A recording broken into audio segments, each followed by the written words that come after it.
In this lesson, we'll create a simple, quick sketch of a bird using various forms of pastels. For this demonstration, we'll start with a pastel pencil. I'm using Conte pastel pencils and General's pastel pencils. We're working here on Canson Mi-Teinte's pastel paper, and I'm using the buff surface. This paper has two surfaces, clearly. One surface is a little bit more textured than the other. We're using the smoother side of the paper. We'll begin by creating a loose and light contour line drawing of our subject, a bird that's hanging off the side of the tree. He's in an interesting position, so it should be a fun drawing when we're complete. We'll use loose strokes here at the beginning. We're just trying to find the overall shape and form of the bird. We're drawing here with a white pastel pencil so that our marks are not visible in the final drawing. It's best to stick with the same medium throughout, therefore we're not using a graphite pencil to sketch out the preliminary drawing. We'll draw a couple of loose shapes for the talons coming off the side of the body, and we'll also draw a couple of lines to indicate the boundaries of the tree. Now, of course, this bird has various patterns that exist here, and these patterns are separated by contrast in color and value. So we'll go back in with the white pastel pencil and define these individual shapes.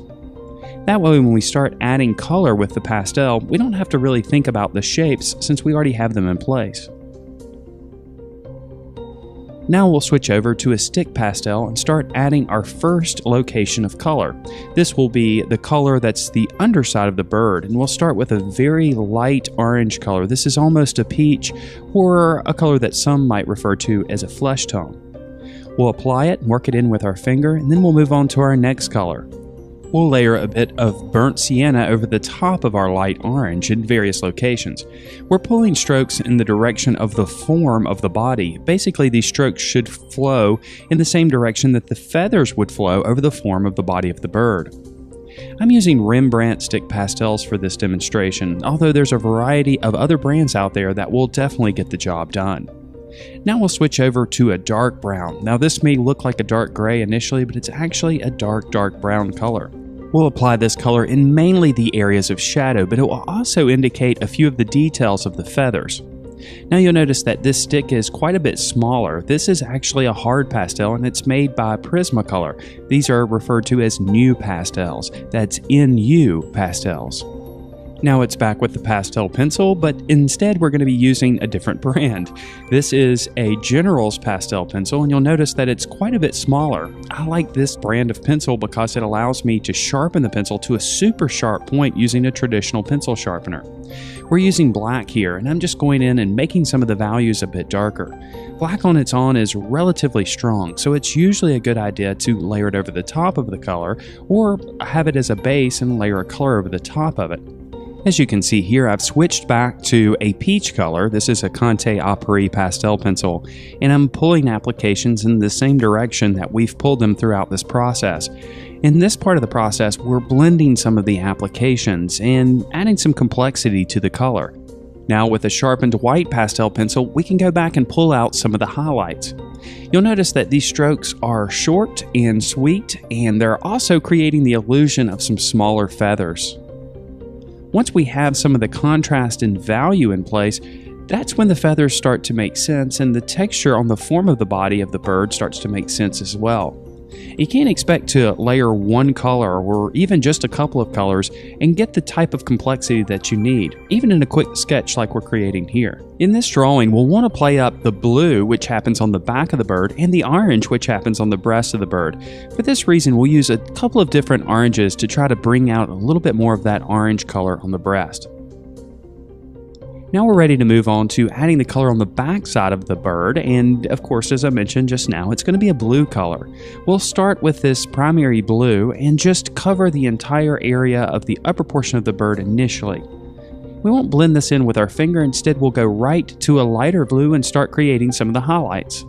For a little bit more added control, we'll use a light blue pastel pencil too to refine some of the edges. Then we can start pushing some of the value relationships, and we'll start with our black pastel pencil. Here again, we're going over the top of areas where we've already applied color.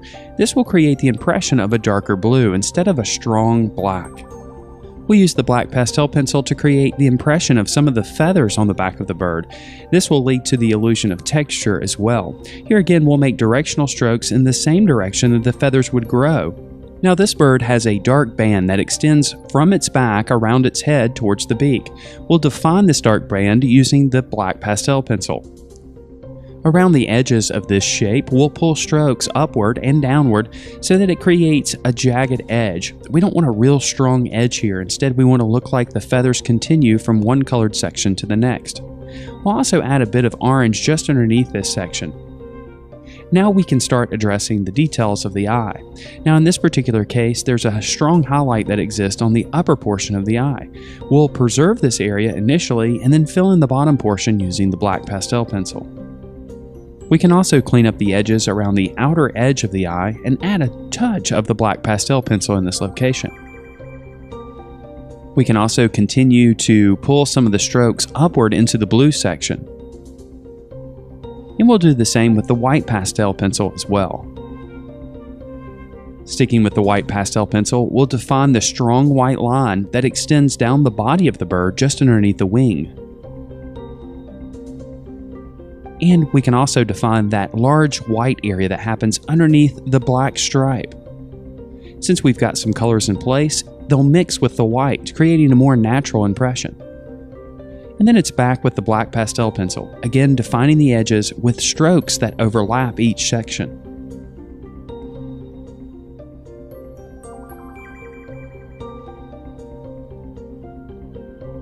Now we'll go back to the eye and add the highlight with the white pastel pencil. We'll also add a slight highlight just to the left side of the eye. And then we can clean things up using a sharpened black pastel pencil. Now it's back to the body of the bird, and this time with a dark blue pastel pencil. We'll go over the top of much of the black applications, toning them down a bit and making the values appear more natural.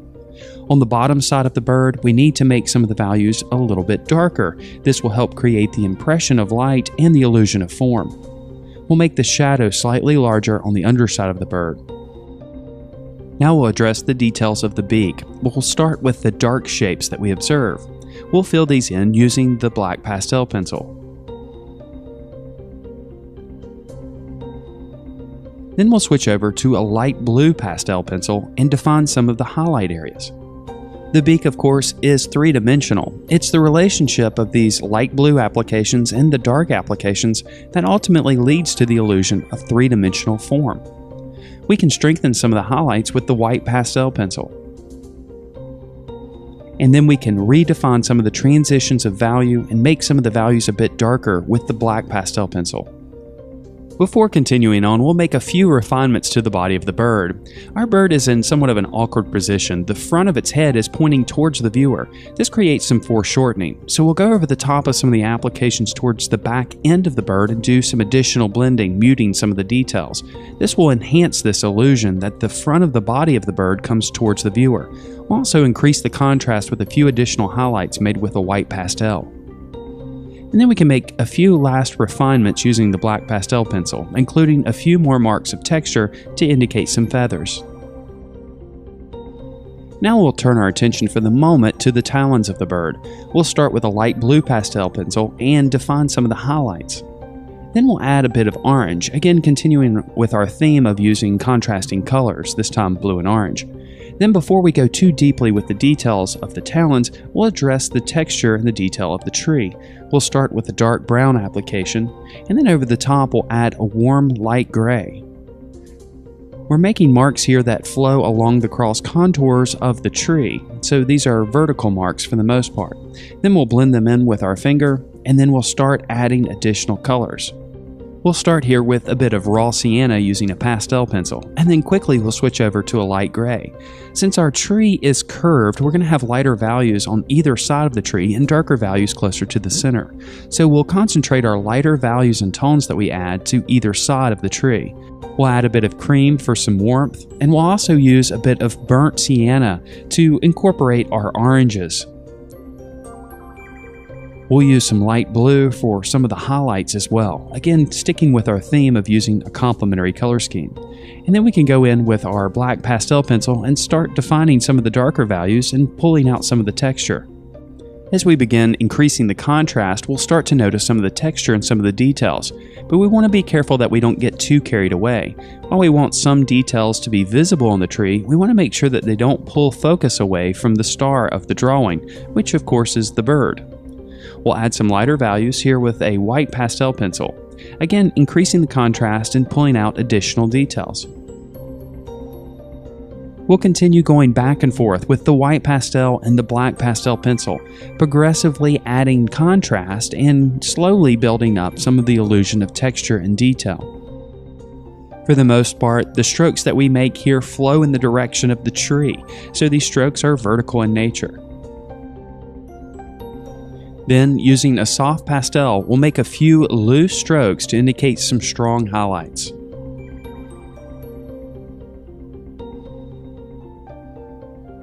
Now we can add the details to the talons.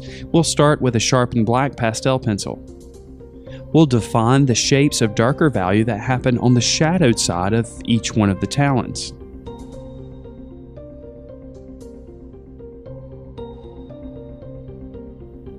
Now we can go back with a sharpened white pastel pencil and add some of the highlights. The highlights will exist on the side of the leg and the talon that's closest to the light source. And since the light source is originating from above in this image, most of the highlights will exist on the upper side of the leg or the talon. And since we're using a sharpened white pastel pencil for this, we can make our marks flow right over the top of the applications we used for the tree. If needed, we can make additional applications to the tree and clean up the edges around the talons. And now all that's left to do is erase the stray marks. And now our quick sketch of a bird using various forms of pastels is complete. If you're ready to learn more about drawing and painting, then check out our comprehensive membership program, which includes video courses, weekly live lessons, ebooks, lesson plans for teachers, and much, much more. To learn more about our program, just click on the card in the upper right-hand corner or visit thevirtualinstructor.com/members today. And if you'd like to check out 3 of our course modules for free, you can do so by joining our mailing list. Just click on the link you see here on your screen. You'll get access to 3 of our course modules, which includes videos and ebooks, and of course you'll get updates when new lessons are posted on the website. And if you're watching this on YouTube, make sure that you subscribe to the channel. Thank you so much for watching.